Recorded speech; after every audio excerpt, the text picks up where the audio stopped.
La fecundación ocurre cuando un óvulo es fertilizado por un espermatozoide en la ampolla de la trompa uterina, dando lugar a un cigoto que contiene 46 cromosomas. El cigoto se multiplica en 2 células llamadas blastómeros y continúa dividiéndose cada 12 a 24 horas. Alrededor del tercer día, el embrión alcanza entre 16 y 32 células y se denomina mórula. A través de la zona pelúcida, el líquido ingresa a la masa celular interna, formando un blastocele y convirtiendo al embrión en blastocisto. Al quinto día, el blastocisto pierde la zona pelúcida y comienza la implantación en la mucosa uterina, generalmente en el tercio superior de la pared posterior del útero, que ocurre al sexto día.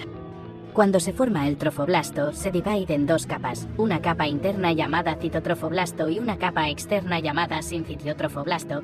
Esta última es importante porque produce una hormona llamada gonadotrofina coriónica humana, que ayuda a mantener el embarazo. Alrededor del séptimo día, el sincitiotrofoblasto empieza a erosionar en el endometrio usando enzimas que tiene. Mientras tanto, el embrioblasto se divide en 2 capas, una capa delgada y alargada llamada epiblasto y otra capa más ancha y de forma cúbica llamada hipoblasto. Estas 2 capas crean lo que se llama un disco germinativo bilaminar, que es una etapa temprana en el desarrollo del embrión. En el 8º día del desarrollo embrionario, el blastocisto se encuentra parcialmente inmerso en el endometrio. El trofoblasto se divide en 2 capas, el citotrofoblasto y el sincitiotrofoblasto.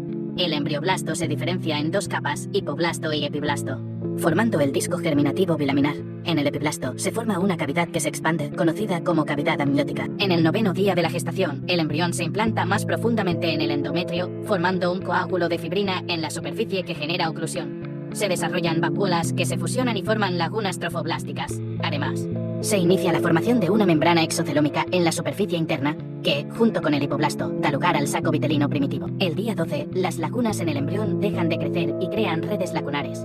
Los capilares endometriales que rodean al embrión se dilatan, formando los sinusoides maternos. Estas lagunas se conectan con los sinusoides, permitiendo que la sangre materna ingrese al sistema lacunar y establezca la circulación uteroplacentaria. El mesodermo extraembrionario se forma entre el citotrofoblasto y el vitelino primitivo, dando lugar a grandes cavidades que se fusionan para crear la cavidad coriónica. El día 13 del desarrollo, se forma la vesícula vitelina secundaria a partir de una porción de la cavidad exocelómica. Durante este tiempo, la cavidad coriónica aumenta de tamaño, mientras que el disco bilaminar permanece conectado al trofoblasto a través del pedículo de fijación. A medida que se desarrolla la notocorda, da lugar a la inducción del ectodermo embrionario suprayacente. Se ubica en la línea media y cercana a esta. Si se realiza un corte transversal, se puede observar a la notocorda, ectodermo y la placa neural. Durante la tercera semana del desarrollo embrionario, los bordes laterales de la placa neural se elevan para formar los pliejes neurales, mientras que la parte central se hunde, creando el surco neural. La fusión de estos pliejes da lugar al tubo neural, proceso que marca la finalización de la neurulación. El ectodermo superficial, al cerrarse el tubo neural, forma 2 engrosamientos bilaterales llamados placodas ópticas y placodas del cristalino. El mesodermo es la capa intermedia, formar a la mayoría de los tejidos y órganos del feto. También se diferencia en varias estructuras notocorda y mesodermo paraxial.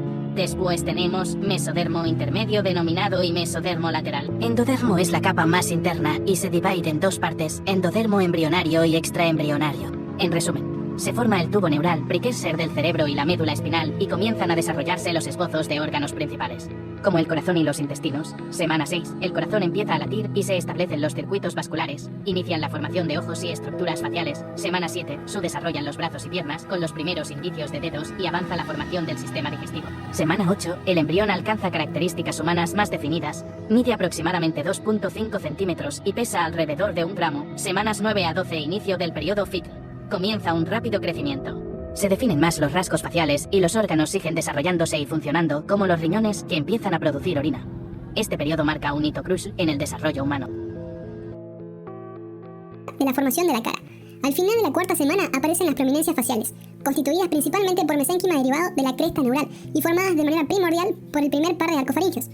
Las prominencias maxilares pueden identificarse en posición lateral al estomodeo, en tanto las prominencias mandibulares se observan en posición caudal a esta estructura.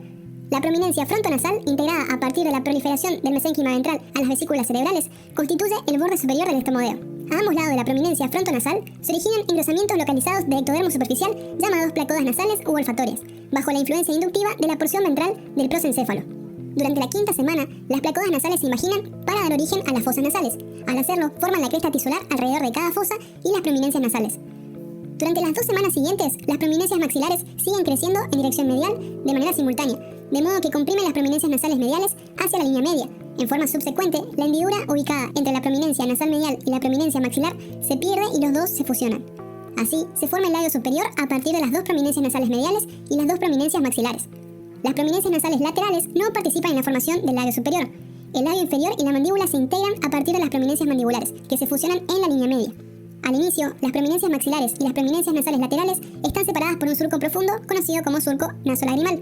El ectodermo del piso de este surco forma un cordón epitelial sólido que se desprende del ectodermo supradyacente.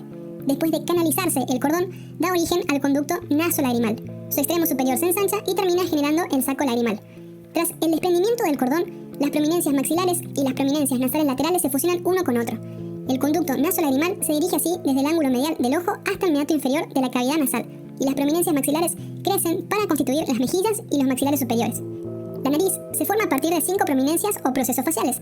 La prominencia frontonasal, que da origen al puente, las prominencias nasales mediales, que fusionadas forman el dorso y la punta, y las prominencias nasales laterales, que van a formar las alas. Como consecuencia del crecimiento medial de las prominencias maxilares, las 2 prominencias nasales mediales se fusionan no solo en la superficie, sino también a un nivel más profundo. La estructura formada por esta fusión es el segmento intermaxilar, y este está compuesto por un componente labial que forma el filtrum del labio superior, un componente maxilar superior que contiene los 4 dientes incisivos y un componente palatino que forma el paladar primario triangular.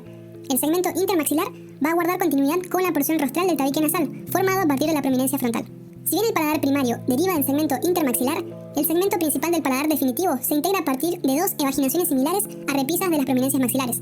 Estas evaginaciones, que reciben el nombre de crestas palatinas, aparecen en la 6ª semana de desarrollo y crecen oblicuas y hacia abajo a cada lado de la lengua.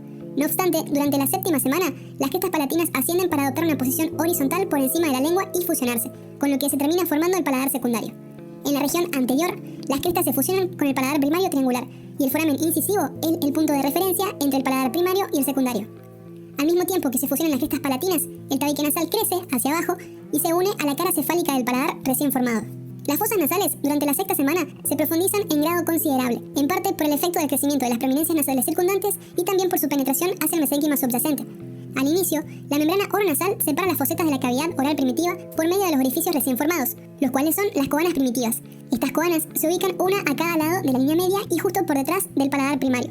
Más adelante, con la formación del paladar secundario y el desarrollo adicional de las fosas nasales primitivas, las coanas definitivas se terminan ubicando en la unión de la cavidad nasal y la faringe.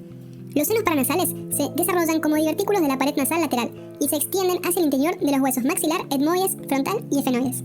Alcanzan su dimensión máxima durante la pubertad y contribuyen a la configuración definitiva de la cara. La forma de la cara depende no solo de la expansión de los senos paranasales, sino también del crecimiento de la mandíbula y el maxilar para alojar las piezas dentales. Los dientes se originan de una interacción epitelio-mesénquima entre el epitelio oral supradyacente y el mesénquima subyacente derivado de las células de la cresta neural. Alrededor de la 6ª semana de desarrollo, la capa basal de la cubierta epitelial de la cavidad oral forma una estructura con forma de letra de C, que recibe el nombre de lámina dental y que se ubica a todo lo largo del maxilar y de la mandíbula. Esta lámina, a su vez, da origen a varias yemas dentales, 10 en el maxilar y 10 en la mandíbula, que forman los esbozos de los componentes ectodérmicos de las piezas dentales. Poco después, la cara profunda de las yemas se imagina, lo que da paso a la etapa del casquete del desarrollo de los dientes. Este casquete está constituido por una capa externa llamado epitelio dental externo, una capa interna que es el epitelio dental interno y un núcleo central de tejido laxo que recibe el nombre de retículo estrellado. El mesénquima dentro de la indentación de la yema forma la papila dental. Al tiempo que el casquete dental crece y su indentación se profundiza, el diente adquiere una forma de campana llamándose etapa de campana. Las células del mesénquima de la papila adyacente a la capa dental interna se diferencian en odontoblastos, que producen más tarde dentina. Con el engrosamiento de la capa de dentina, los odontoblastos se retraen hacia el interior de la papila dental, dejando en la dentina la apófisis dental.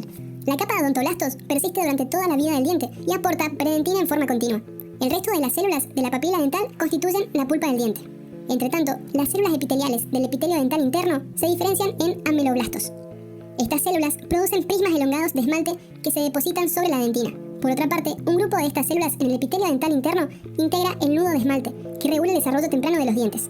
La formación de la raíz del diente comienza cuando las capas del epitelio dental penetran al mesénquima subyacente y forman la vaina radicular epitelial. Las células de la papila dental depositan una capa de dentina que se continúa con la de la corona. Al tiempo que se deposita más dentina, la cámara de la pulpa se estrecha y por último constituye un conducto que tiene vasos sanguíneos y los nervios del diente. Las células mesenquimatosas en el exterior del diente, que se encuentran en contacto con la dentina de la raíz, se diferencian en cementoblastos. Estas células producen una capa delgada de hueso especializado que recibe el nombre de cemento. Fuera de la capa de cemento, el mesénquima da origen al ligamento periodontal, que sostiene con firmeza el diente en posición y actúa como amortiguador. Ante la elongación adicional de la raíz, la corona es impulsada de manera gradual a través de las capas tisulares subyacentes, hasta emerger a la cavidad oral. La erupción de los dientes deciduales o de leche ocurre entre 6 y 24 meses tras el nacimiento. Las yemas de los dientes permanentes, que se ubican en la cara lingual de los dientes deciduales, se forman durante el tercer mes del desarrollo. Estas yemas permanecen inactivas hasta durante cerca de los 6 años en la vida postnatal.